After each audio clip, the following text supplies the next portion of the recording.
So hello everyone, and welcome to the third Stanton Lecture on Paul and Philosophy given by Olivier Boulnois. So my name is Jördis Becker-Lindenthal. I am a postdoc at the Faculty of Divinity, and I have the honor to chair today's meeting. Since this is already the third lecture and most of you attended the previous meetings, I'm going to keep this introduction very short. Professor Boulnois currently is Director of Studies at the École pratique des hautes études at the Sorbonne and professor at the ICP. So he's very well known for his work on Duns Scotus and for his expertise in medieval philosophy and theology. So without any further ado, welcome back, Professor Boulnois, and over to you. Thank you very much. We saw first that Paul's word was not based on any wisdom coming from man, but only on faith, a singular event, unnameable, incomprehensible, and yet which gives meaning to all existence, the event of the cross. It was lecture 1. We then saw that the imminence of the coming of the Messiah radically reorients man's worldly and temporal existence. It becomes the anticipation of a future about to arrive, which transforms each moment by opening it to the eruption of the Messiah, which is living in hope, lecture 2. It now remains for us to see in which way Paul incites man to an ethical transformation, which involves an understanding of charity, lectures 3, 4, and 5. But ethics, according to Paul, is not a realm of or ought to be separated from being. On the contrary, what I call provisionally the ethical life is a new configuration of existence, the way in which man relates to the world and to the messianic temporality.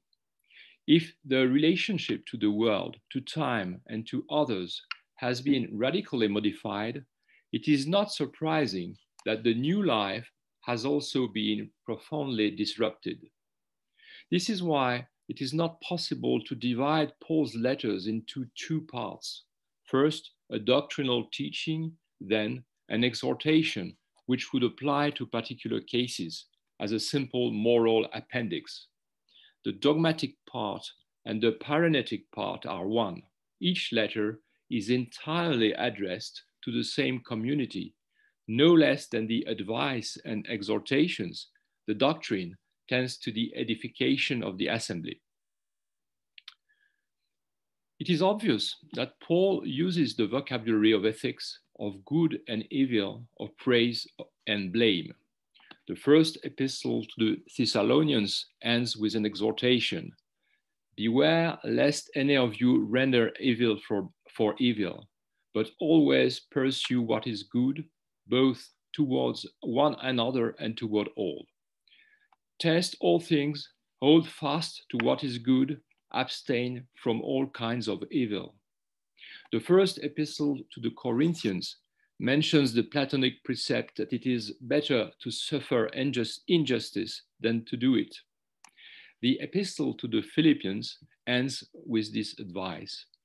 Whatever is true, whatever is august, just, pure, pleasing, praiseworthy, all things in which there is any virtue and any praise, think about them, tota logizete, and those things which you have received from me, do them, tota prasete.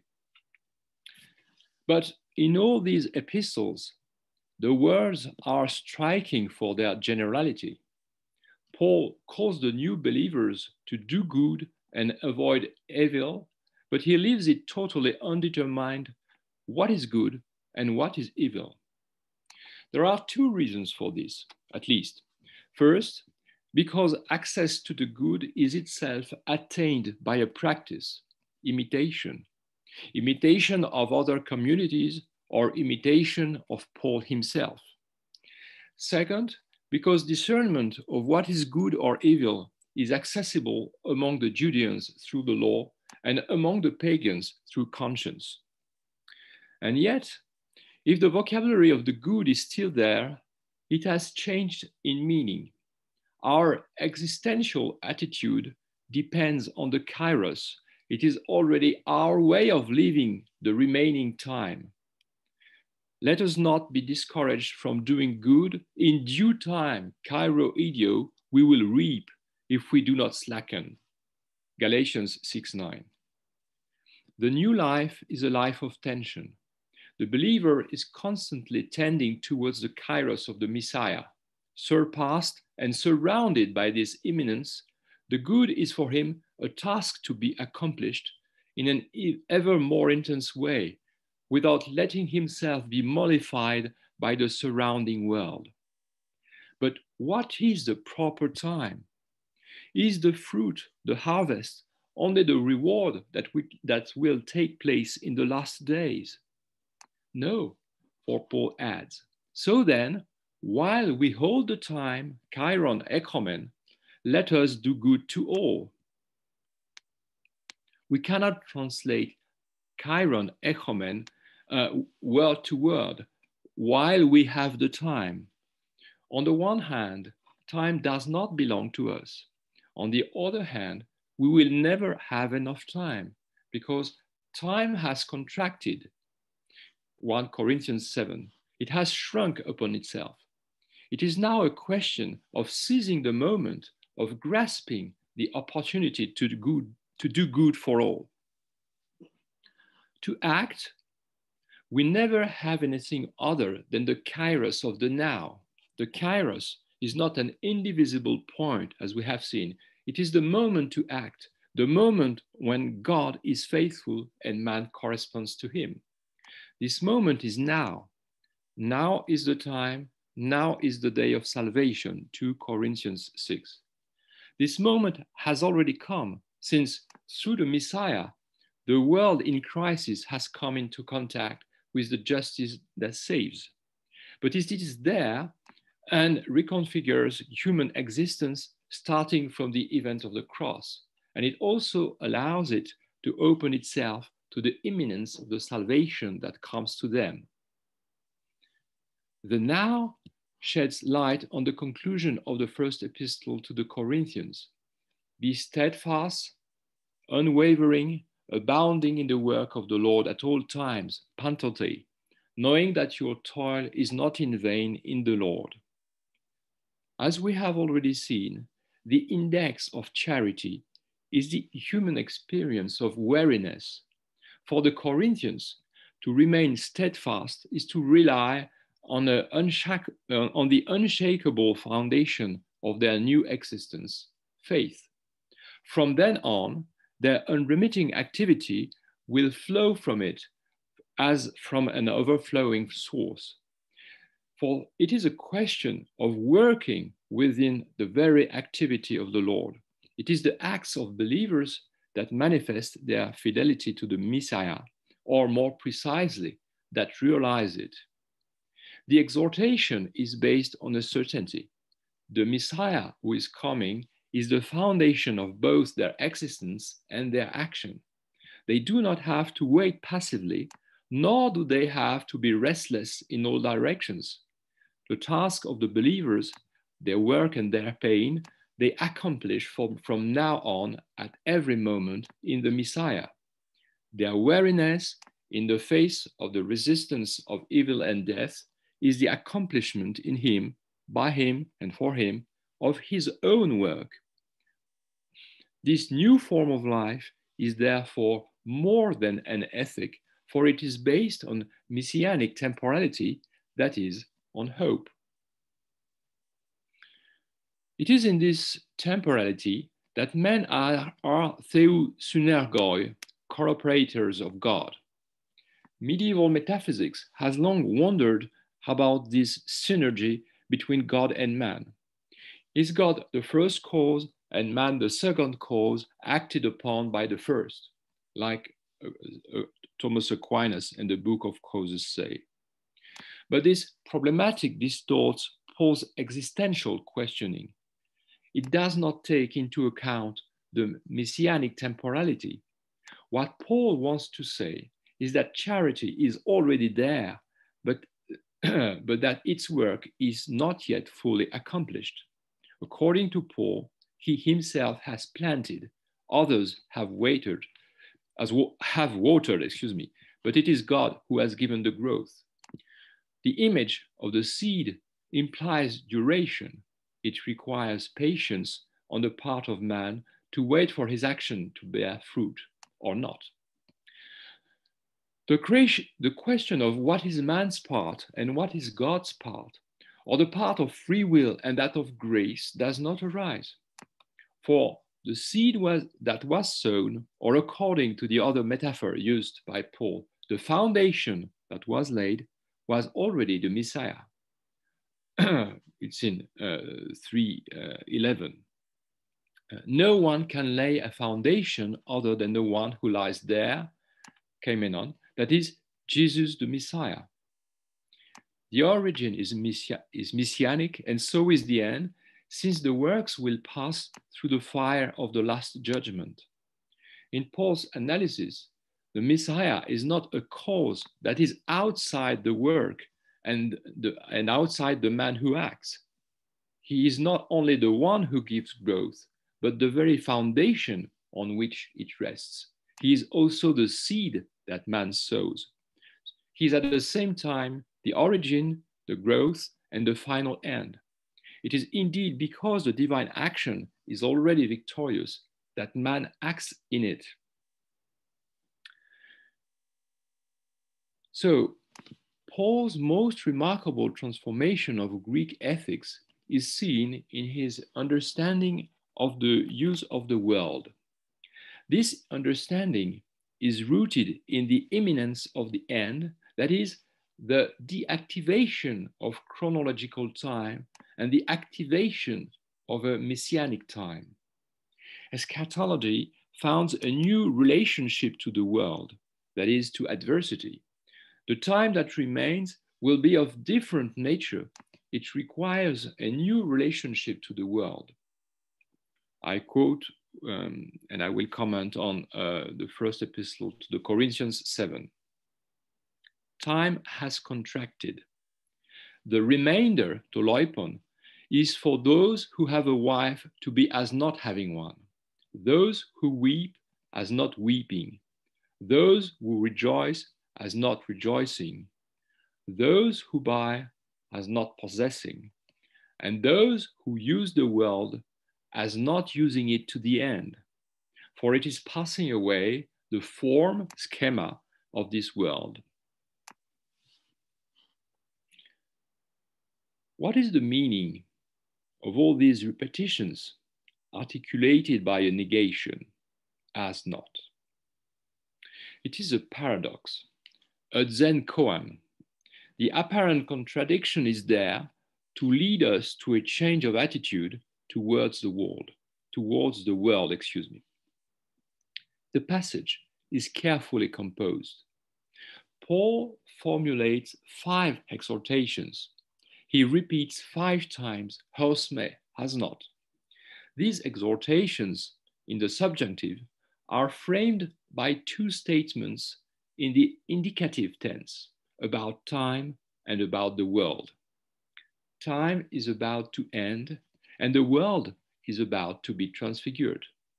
This world and this time are not, therefore, the ultimate realities. The imminence of the Messiah dictates a new relationship to them.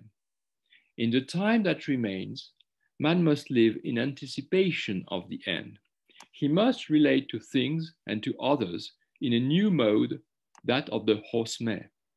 He must use them as if he were not using them. His relationship will be a practical negation. The forthcoming end leads to a bracketing over all things, to a phenomenological and practical epoche of finite goods. In the first 3 cases, the relation is one of pure contradiction, that those having wife are as not having wife, those weeping as not weeping, those rejoicing as not rejoicing. All finite activities are in some way suspended to the principle of hos me, as not. The first contradiction echoes a question posed by the Corinthians. Should we wait for the end of time by living in abstinence?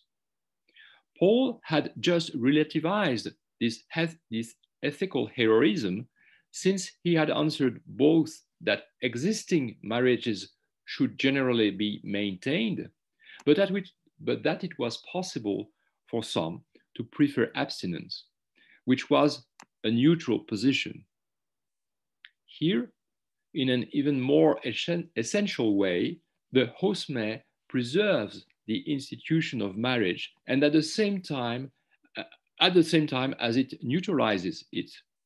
Paul then generalizes this neutralization to two contrary effects, the most fundamental according to the Stoics, joy and sadness, thus embracing the totality of humanity. The Corinthians ask for an ethic of heroic virtues. Paul proposes something else, both to accept the particularities of existence and of emotions and to revoke them. The last two exhortations in the field of economy introduce a variation.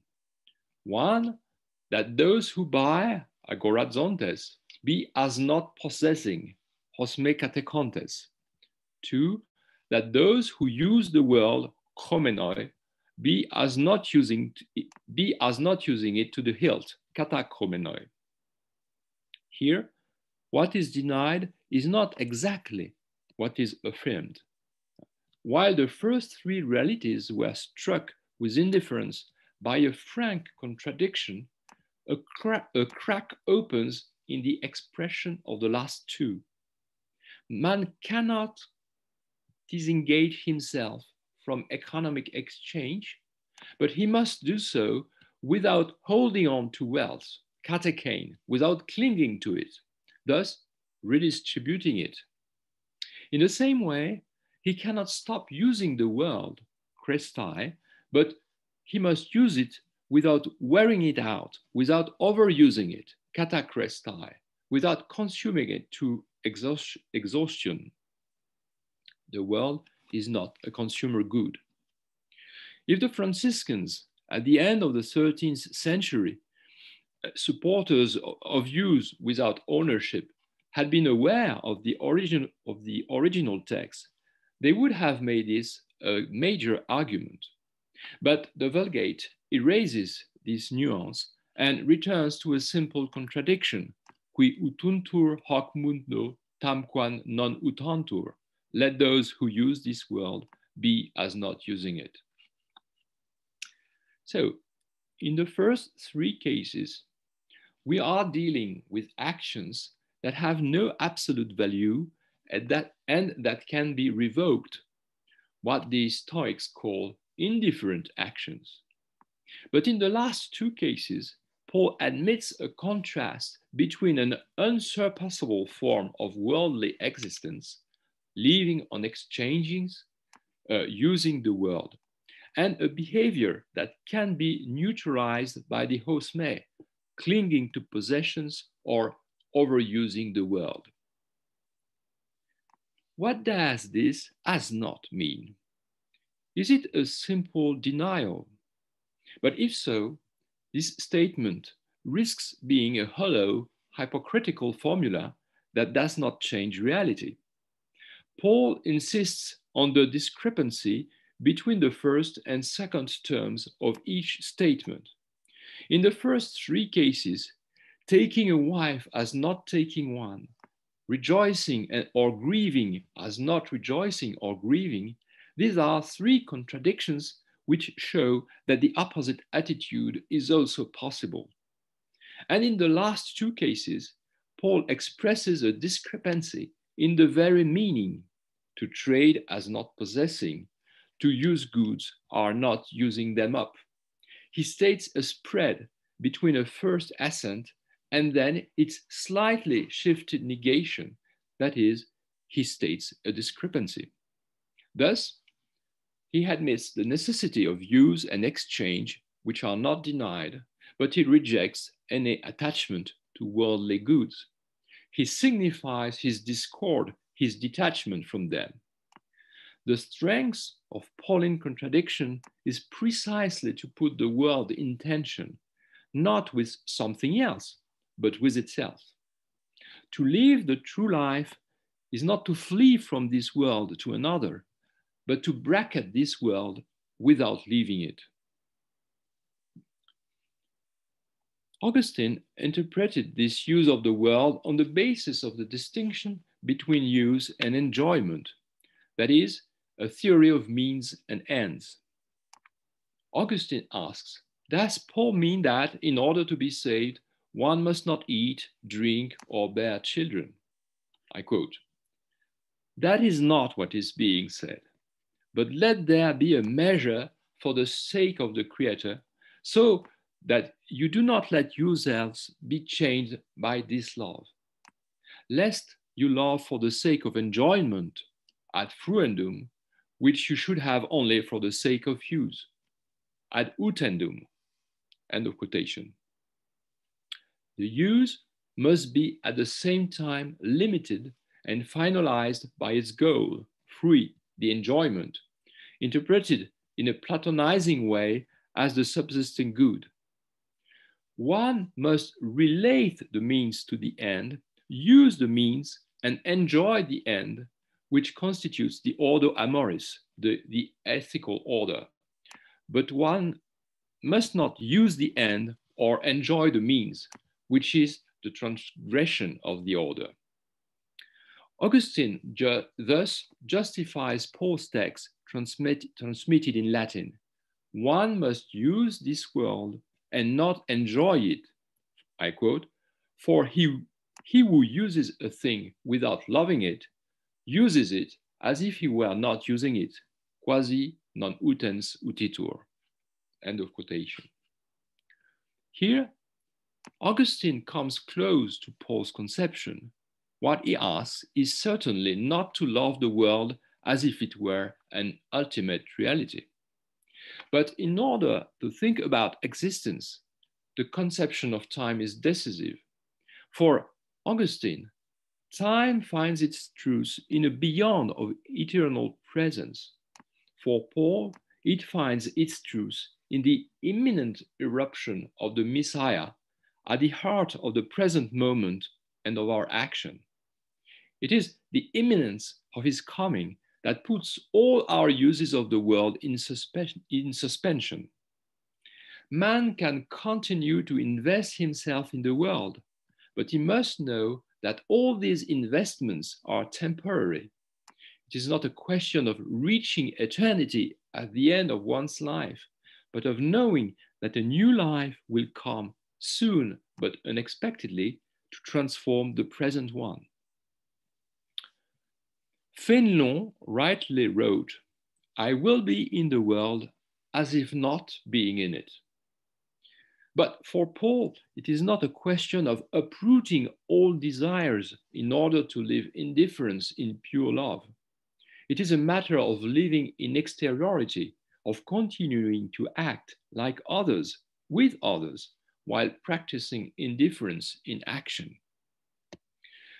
As Heidegger said, it is not a matter of simply acting as if.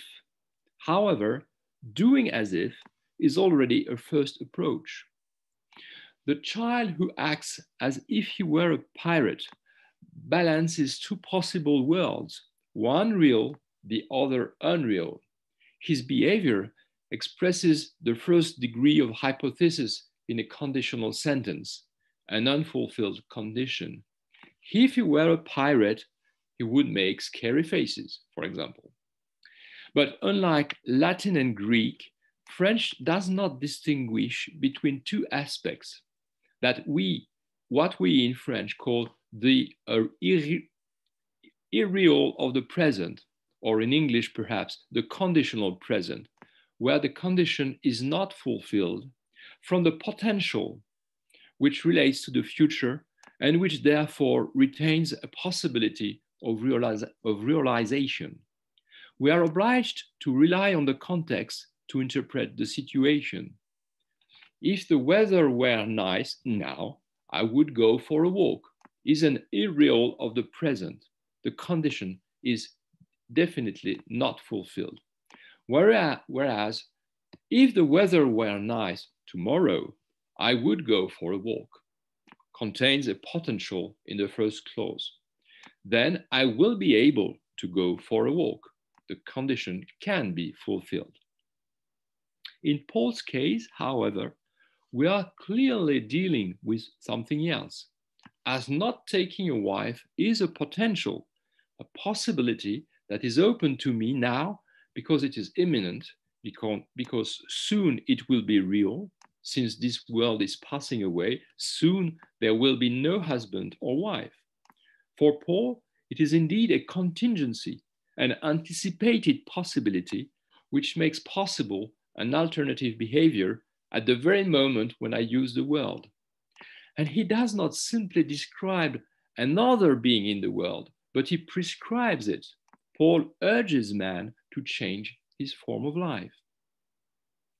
And it is here that the as if not becomes paradoxical and ceases to be doing as if.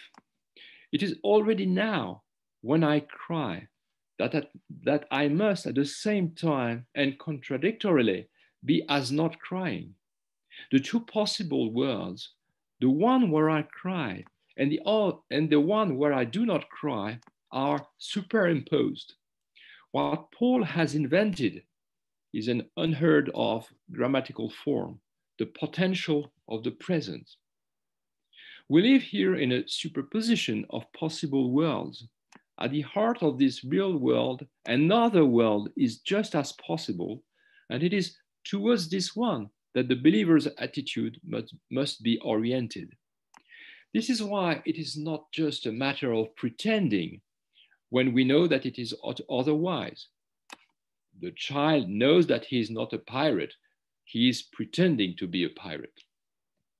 Paul urges the believer to be other than he is, to accomplish in himself an alternative possibility, to live the same life, but to live it differently.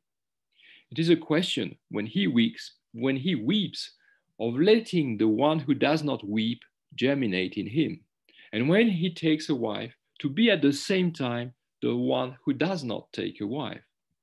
This discrepancy describes at another level an invisible surface. As Hans Jonas pointed out, the principle of contradiction governs the theoretical world, but man can live contradictory attitudes at the same time and in a unified manner. We then speak of dialectics, but this is because we flee from reality into a realm of dogmatic abstractions that no longer have anything genuine about them. However, human existence is the fulfillment of the incompatible. We must not run away from the difficulty, but consider real life and see how two logically incompatible attitudes can be lived together. Paul presents us with an anamorphosis of possible worlds. Under the shape of this world which passes, there is another possible world which we see only if we are situated at the point assigned by a new perspective. In front of Holbein's painting, The Ambassadors, in the National Gallery, we know that two centers of perspective are possible. A few feet away, we contemplate two noble characters richly decorated. But if we place ourselves very close at the bottom left, we see only a skull. The first image is erased, and the man is sent back to his vanity. According to the points of view, the same painting manifests two totally different realities. I think the same is true of Paul. I can decipher the same situation from two different perspectives. According to the logos of the world, I take a wife. But according to the logos of the cross, I must live as if I had no wife. I am asked to live in the world as if I were not living in the world. It is up to me to assume what I am not, because I am not of the world, but of the Messiah. Luther said it in his own way. Depending on the point of view, the believer is both before the world and before God, coram mundo and coram Deo. Being in the world, that is to say, in an existence distant from God, he is moved by concern for the world, but in the face of God, he is animated by the expectation of God. Two possible behaviors are then superimposed. The married person is concerned about the things of the world, merimna tatu kosmou, 1 Corinthians 7, while the unmarried person is, I quote, concerned about the things of God, merimna tatu theu. The concern for the world is no longer the last word of human existence, and if it is the truth of the hermeneutics of Dasein, this means that man is not only a Dasein, a being in the world, but also an existence before God, where the expectation of God is coupled with a detached use of the world. So I come to my next point, the use of the world. To understand the radical nature of this passage, we must ask ourselves, what does it mean to use the world? First, what is use? Two, what would it mean to use a thing as not using it? Three, can we use the world as not using it? One, what is use? We tend to reduce use to utility. We easily believe that to use a thing is to utilize it, as one uses an object, which is then elevated to the rank of a tool. But, as Michel Foucault has shown in his hermeneutics of the subject, in Greek, krestai is a richer and more equivocal verb. Certainly, it means to use a tool, but also to adopt an attitude. Ubriskos krestai is to use violence, not to use violence as if it were an object, but to behave as a violent being. It is also a way of relating to other animate beings.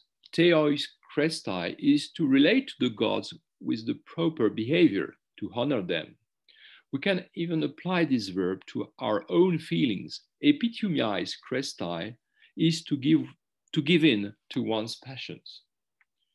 To use is not only to utilize, it is to deal with, to be in relation to behave, thus to exercise a form of life. Consequently, usage characterizes the man as being able to act in the world.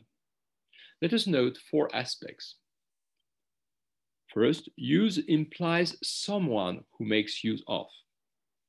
Second, this one is engaged in this use by his own behavior.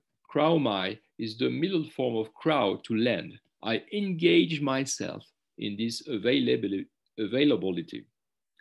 One cannot use a thing without using his own body. Three, in use, the thing we use calls us to an adequate, appropriate use. We cannot use a hammer to drive in a screw. And four, each use refers to a goal. We can consider the totality of beings we use as constituting the world. The use forms an ambient world, Umwelt, a condition of existence to which Heidegger dedicates paragraph 16 of Being and Time. The first philosophical analysis of usage is found in Plato's Alcibiades. Socrates asks Alcibiades what self-care means, epimeleia heotu. Using the example of the cobbler, Socrates establishes that the one who uses a thing and the thing he uses are always different. the cobbler works. To do so, he uses a tool. But first, he must use his hands. And even before that, he uses his body, of which his hand is a part. Now, the fundamental question is, what uses the whole body? The answer is man. But since what is used is different from what it is used for, this means that man, who is using, is different from his own body, which he is using. This hermeneutics of use thus allows us to answer the question, what is man? What controls being is distinct from what is controlled. It is neither man who controls the body, nor is it the compound soul-body. It is only the soul.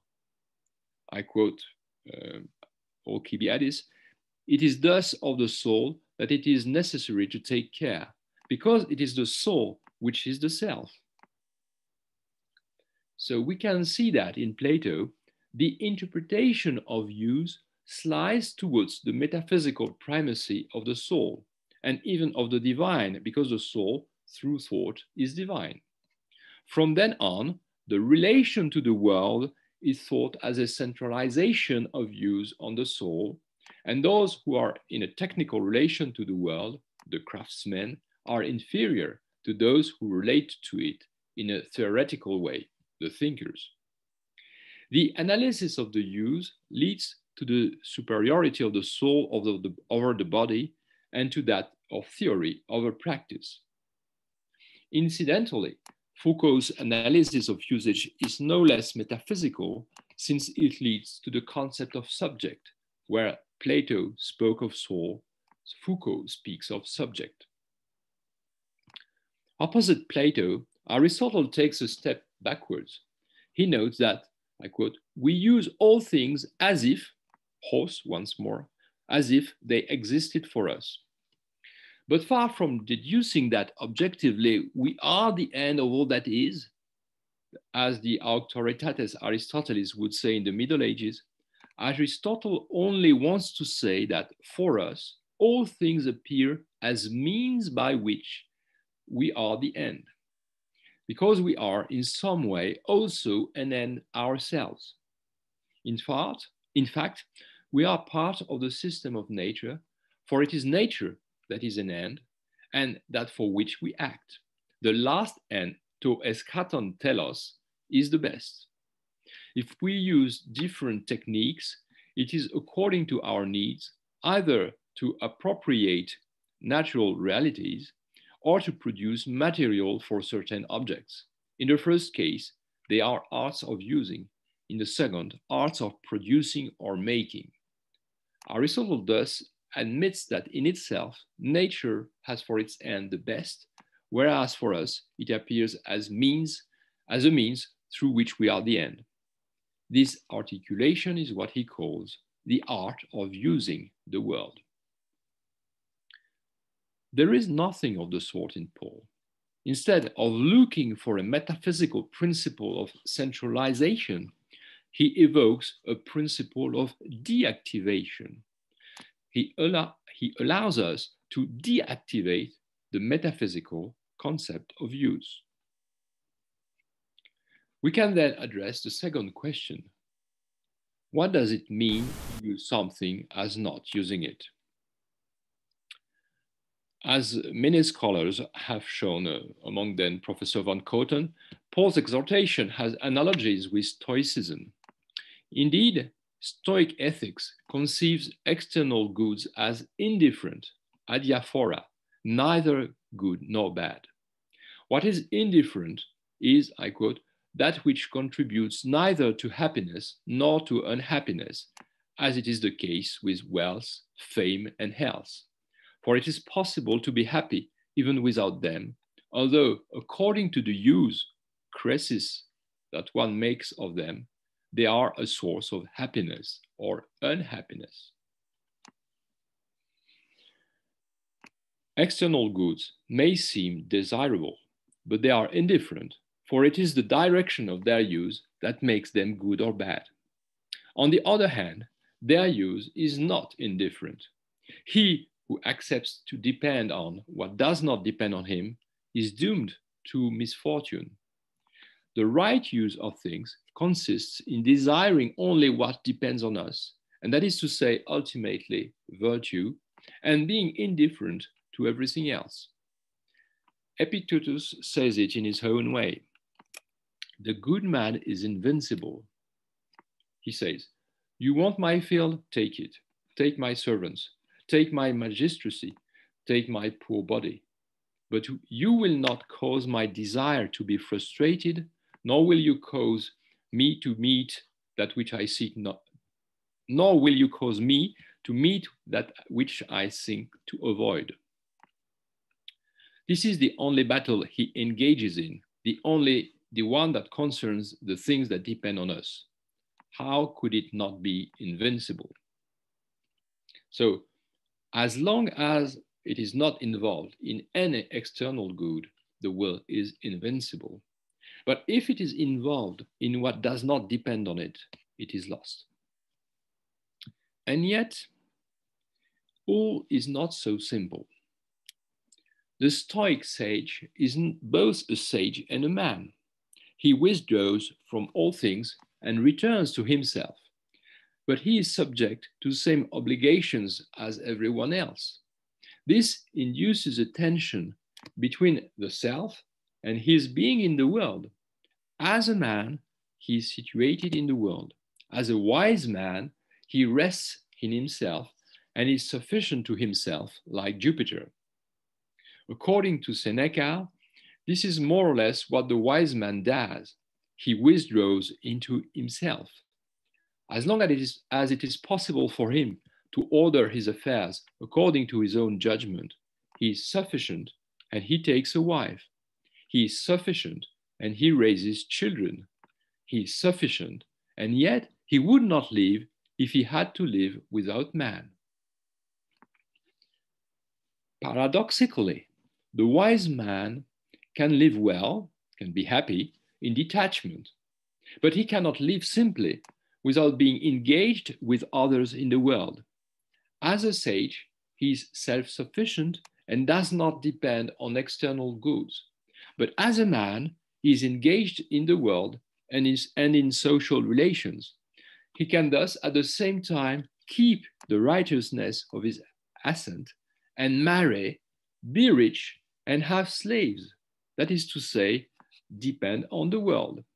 And Seneca has been accused of this sort of double vision of the world. In the same way, for Paul, we must take into account a double perspective. The believer, in order to be a believer, is no less a man. He is no less in the world. And as a man, he is involved in a particular state of life. He does not cease to be himself. His identity is not changed by his call. He keeps his body, his job, his family, his goods, etc.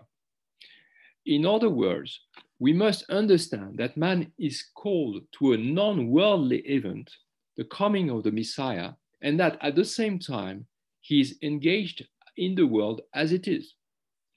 The relationship to the Messiah creates a fundamental attitude of indifference in use, but it does not prevent men from obeying the logic of their particular situation, marriage or celibacy, joy or sorrow. But the parallel does not end there.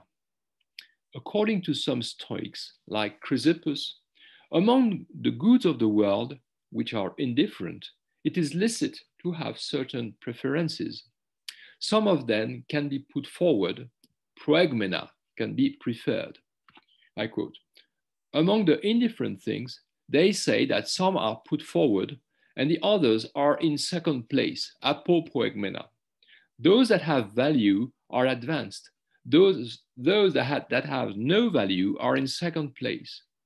A thing is also said to have value when, in some respects, as a means, for example, it can help us to live in accordance with nature. Wealth and health are in this case. So we can give value to wealth and health. So even if the wise man does not depend on wealth or health, which are neither good nor bad in themselves, he can legitimately prefer them because they help him to reach his end, to live ethically in accordance with nature. So within things that are in themselves indifferent, and among all those which contribute to an ethical life, it is permitted to introduce a hierarchy, an order of preference relative to particular ends. Even if these goods are in themselves indifferent, from another point of view, they can be chosen or preferred. They have a conditional value because the absolute good consists in only one thing: to act according to reason. In his own way, Paul echoes this idea when he says, all things are within my power, panta moi existin, but not all things are profitable. Likewise, for a Stoic, everything is indifferent, but some things are preferable. Everything is in the power of the believer. He lives in freedom, but it is a freedom oriented towards what is profitable for him and for others. Here, obviously, Paul is responding to a wind of freedom that is blowing through the new community in Corinth. No doubt, this community has understood too well that the use of the world and the body has become indifferent. Some believers think that if deliverance is near, everything is allowed. And it is remarkable that Paul does not directly reject this idea. It is simply that freedom is nothing other than the search for what is good for us, for our advantage or our deepest interest, to sympheron. That is why Paul says, everything is in my power, but I intend to be in the power of nothing. In the manner of the Stoics, Paul emphasizes that we have a freedom, a power that depends on us, exousia. But precisely, the one who wants to keep his inner freedom must preserve this power and not submit it to an external power. If our power becomes dependent on desirable things, it ceases to be a power. If our freedom becomes subject to our lusts, it becomes servitude. As we can see, Paul does not impose external limits on freedom. He simply describes its immanent dialectic.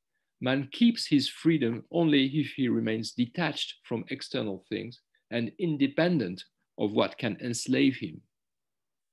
2 points of view must therefore be articulated. From the point of view of the community that is to come, if one remains faithful to the divine call, it makes no difference whether one is a master or a slave. 1 Corinthians 7, were you a slave when you were called? Do not worry about it. Nevertheless, if you can become free, take advantage of it. The two opposite states of life, servitude and emancipation, have the same value. From the point of view of salvation, they are indifferent. And yet, precisely when it is morally indifferent, it is legitimate from the point of view of the use of the world to prefer a more favorable state. The ability to exercise preferences means that the Stoic sage can keep his equality of soul, aequanimitas, even though he is engaged in the world, has a family, and exercises economic and political offices. Similarly, the hosme is not the annihilation of the political order. Its purpose is to reveal to the Corinthians that one can have an indifferent relationship to different things and people. This attitude is itself a form of detachment. The agent uses something while knowing that he might also not use it. It is a potential of the present. As Seneca says, teach me that the good of life is not in its duration, but in its use. That it very often happens and that having lived long, one has lived very little. Tell me when I go to sleep, you may not wake up. For the Stoic too, time is short, and everything depends on the way we use it. The imminent end of our life urges us to live well while we can. Paul endorses an analogous conception of ethics, but from a different conception of time. For him, it is not death that comes like a thief in the night, but the Messiah. It is not a question of using one's life well, but in order to make it happier, but of considering it with insight and lucidity in order to welcome the unmanageable parousia. Indifference is already an anticipation of the coming of the Messiah. Third question, can we use a thing as not using it? If we cannot abstract ourselves from the world, we can detach ourselves from the things. In Discourse 4:1, Epictetus admires Socrates, the model of the wise man, because he preferred to renounce life rather than commit injustice. Take Socrates and consider a man who has a wife and children, but has foreign things. Afterwards, when it was necessary to plead for his life, he did not behave like a man who has children, meti hos tekna, nor who has a wife, meti hos gunaika. Did he? So Socrates was a man, but he was a sage. He had a family and possessions, but he did not cling to what he had. He did not bind his resolution to what did not depend on him. He used the world. He had children, but not as children, mehos. He had a wife, but not as a wife, mehos. For the wise man relates to his relatives as if he had none. He is detached from the world, even though he is in the world. He uses the world, but not as using it. Paul's hosme is not far from Epictetus' mehos, but he subverts its meaning. Like him, Paul urges the believer to make good use of his life and to turn it towards the best. But he refers to a relationship to the world whereby man remains committed at the heart of the world, but tends towards the one who is coming, the Messiah, and not towards himself. And such is his detachment. Consequently, in terms of ethical behavior, Paul is close to Stoicism, but the perspective is not the same. It is not a matter of preserving one's inner freedom, but rather living in a way that is always open to the coming of the Messiah.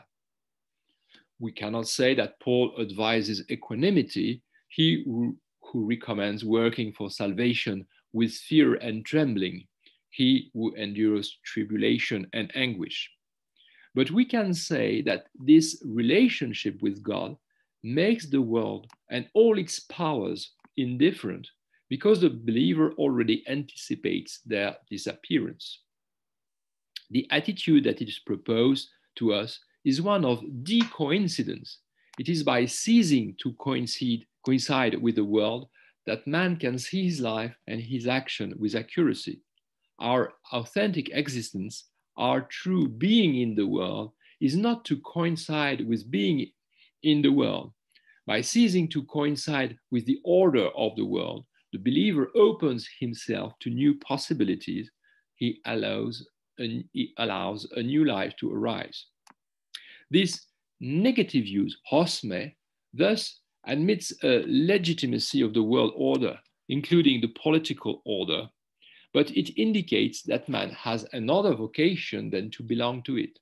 He is dependent on the economic and political order, but through his faith in the Messiah, he is radically freed from it.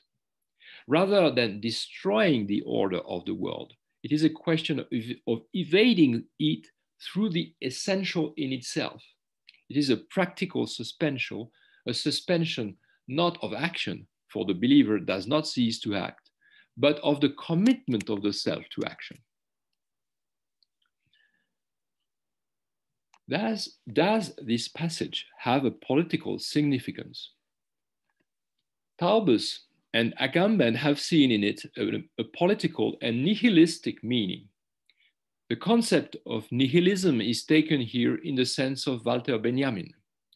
I quote Benjamin, "Only the Messiah himself completes all historical becoming in the sense that he alone redeems, completes, creates the relation of this becoming to the messianic itself. That is why no historical event can want of itself to relate to the messianic. This is the task of world politics, whose method is called nihilism." So, the coming of the Messiah is unpredictable and sudden. It does not come from the world and from history. It can only come from the Messiah himself. Benjamin sees it as a nihilism because it reduces history and the political order to nothing. According to Taubes, this sense of nihilism applies perfectly to our passage. Quotation, "I would argue that this concept of nihilism, which Benjamin develops here, is also the guiding thread of the hosme in the epistle to the Corinthians and the epistle to the Romans. The world disappears. The morphe of this world has come to an end. Because the form of the world is passing away, the practical relationship to the world is radically negative, annihilating. The problem of interpretation is first of all a problem of logic. What is the scope of the hosme, of the negation? It is a question of seeking the unity of Paul's soul. When Paul exhorts us not to cling to the world, does it concern the political order? Taubes thinks so. He has a specific problem in mind. Specifically, it is a matter of bringing the exegesis of Romans 13, which is, let each one submit to the authorities in charge, under the logical scope of the hosme, in order to debunk all conservative recovery. Taubes is aiming at Luther and Protestant political theology in particular, for if one takes this sentence literally, it justifies the crushing of all revolts, beginning with the peasant revolt led by Thomas Müntzer. But there are other strategies for reducing the scope of this passage. Karl Barth, in his epistle to the Romans, decides to ignore the division into chapters, which is indeed late. It dates from Stephen Langton around 1226.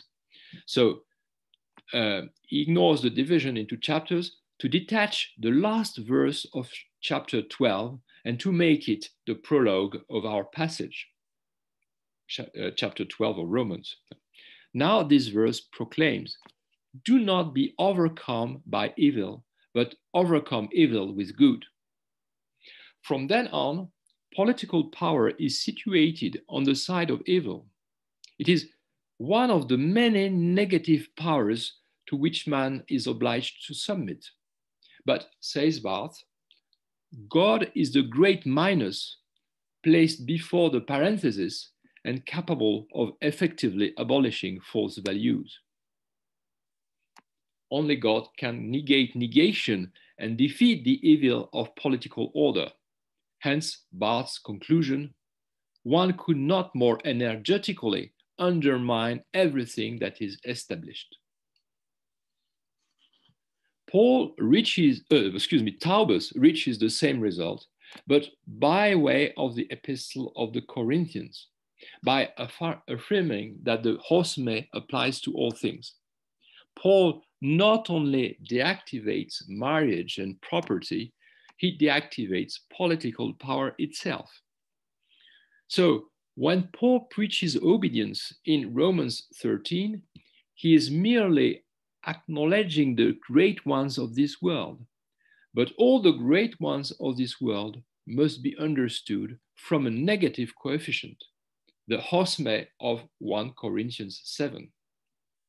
Yes, men are obliged to obey, because their bodies are engaged in the use of the world. But they must do so with a thought from beneath, that is, in a form of inner disobedience. Taubes goes so far as to say that when Paul orders obedience to the authorities, it is because it no longer matters. In any case, everything will disappear. The form of the world passes away. In The Time That Remains, Giorgio Agamben takes up this revolutionary and nihilistic interpretation of hosme. He thinks that the hosme from the concept of deactivation. Let us remember the first lesson. God has chosen the unborn things of the world, those that are reduced to nothing, and the non-beings, tame onta, in order to deactivate the beings of the world, 1 Corinthians 1. Why translate deactivate here and not cancel or abolish? First of all, because the root of this verb is ergon, work, which we find in the concept of energeia, act, in Aristotle. But in Paul, power has changed its meaning. It is not the negative potentiality of Aristotle. It is positively the power, dynamis of God for the salvation of all believers, Romans 1. And through this power, the act itself, in its metaphysical concept, can be deactivated.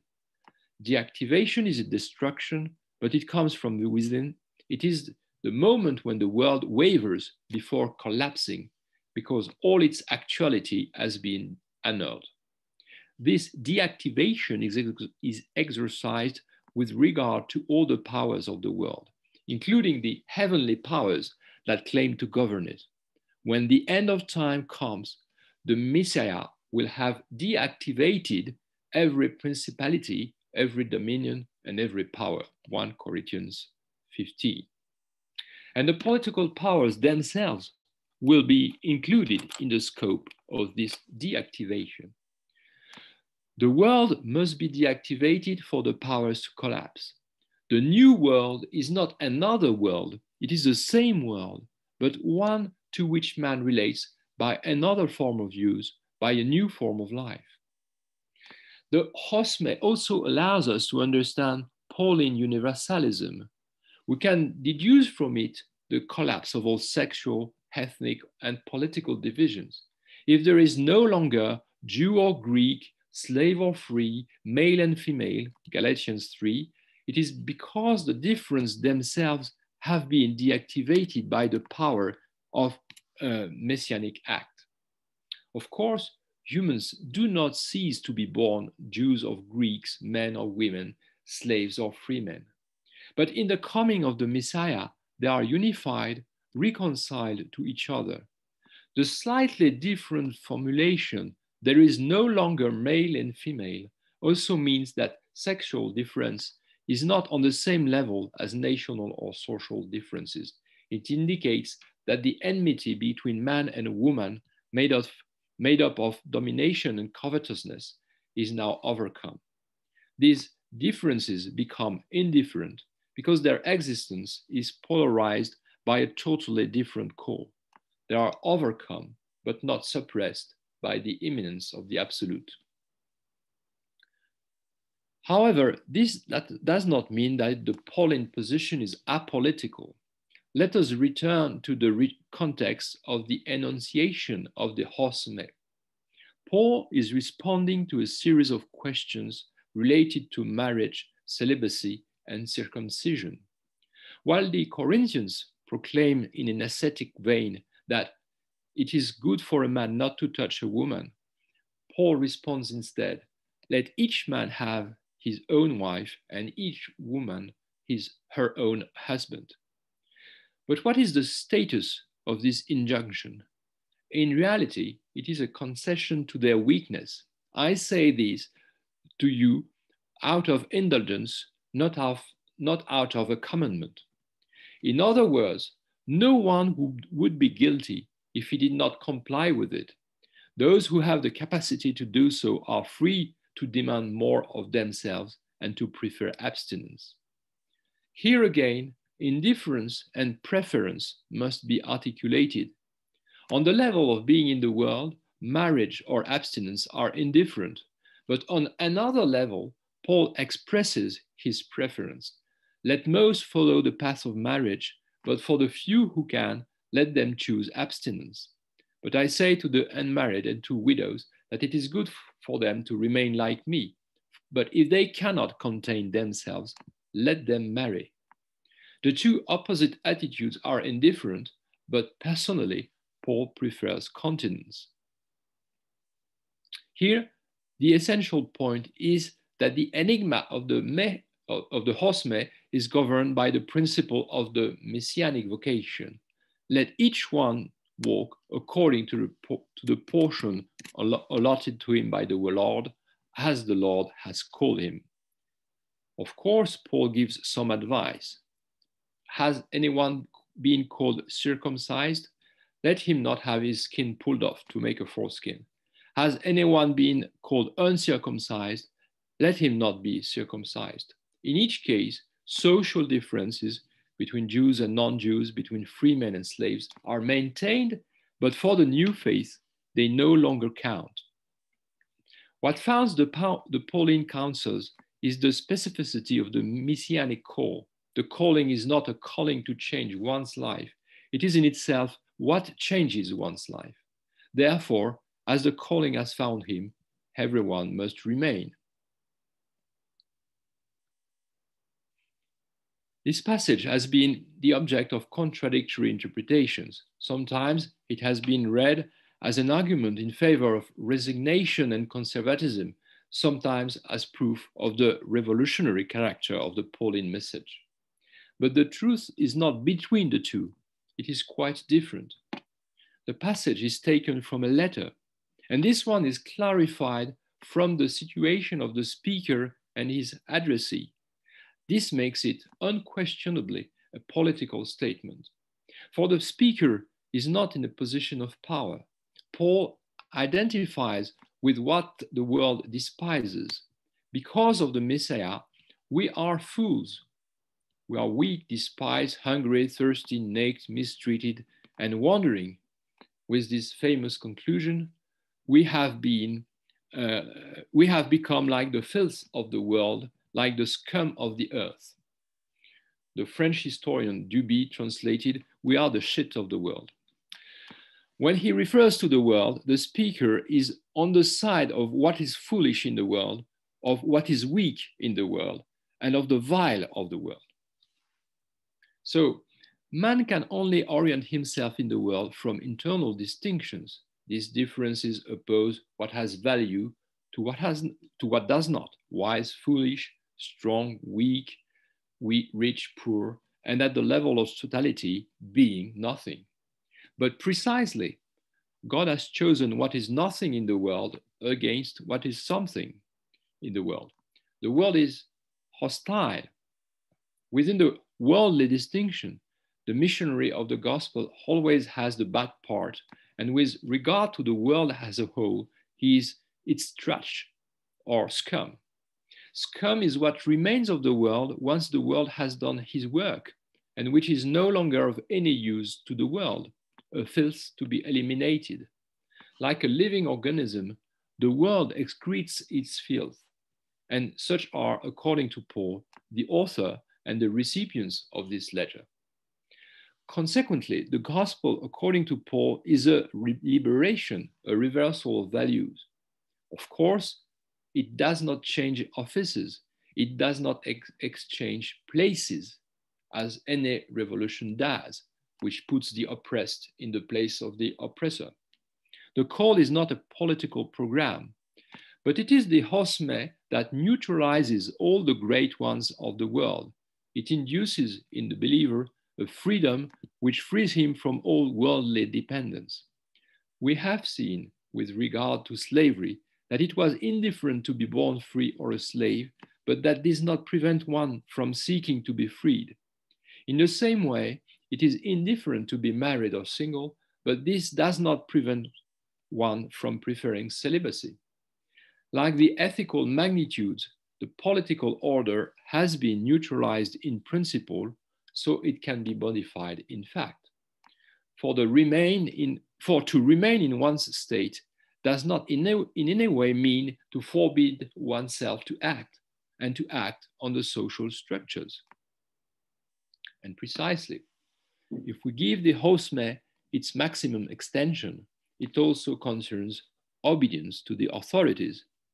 The believer is subject to the authorities as well as not subject to them.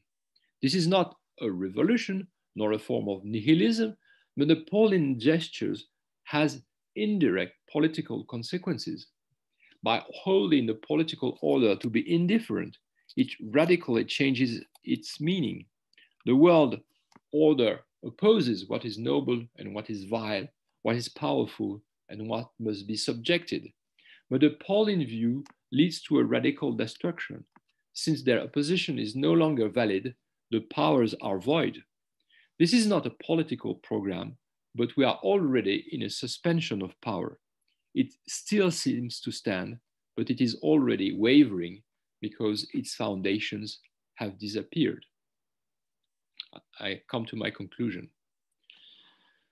Let those who have wives be as not having wives, those who weep as not weeping, those who rejoice as not rejoicing. In this enigmatic statement, we aim at the same summit as in the previous lectures. There is an exact complementarity between the second lecture on the imminence of the end and the text we have just analyzed. When he announced the coming of the Messiah to the Thessalonian community, Paul also reminded them that they must continue to work and care for the world more intensely than ever. Here, as he addresses the Corinthians, Paul reminds them that it is legitimate to engage in the world, to have a family, economic and political life, provided they remember that it is precarious and contingent, provided they keep an essential distance. In the second lecture, we went from the Messiah to the ethical life. In this one, we go from the ethical to the Messiah. For this new form of life, turned towards the Messiah at the heart of the world's commitments, is an anticipation of the Messiah himself. It anticipates what it means to live both in the world and towards the Father. Moreover, Paul expresses, in answering the particular questions of the Corinthians, what a messianic existence is and what the Messiah himself lived. The cross is the place par excellence where the world is deactivated. Thus, the enigma of 1 Corinthians 7 is the paradigm of the logos of the cross. We thus meet again the point of the first lecture. Thank you very much.